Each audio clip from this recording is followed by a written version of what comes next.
खानदेशात होळीला प्रत्येकाच्या घरात बनणारा हा पदार्थ कढी फुनके आणि गोड शेवाळ्या.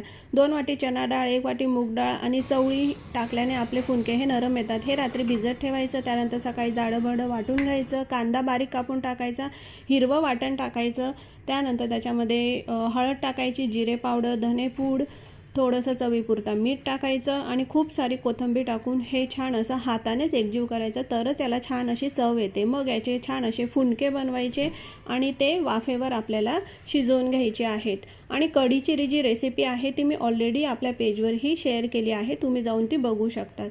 तर मस्त हे गरमागरम आपले कढी फुनके तयार झाले आहेत. तर हे कढी फुनके होळीला नैवेद्य म्हणून देखील दाखवले जातात. तर हे आता खायचे कसे असतात, तर फुनक्याचा असा चुरा करायचा, त्याच्यात कढी टाकायची आणि मस्त मिक्स करून आपल्याला हे खायचे असतात. रेसिपी कॅप्शनमध्ये दिलेली आहे. बठ्ठासले होळीना गहिऱ्या शुभेच्छा. होळीने होळी पुरणाची पोळी.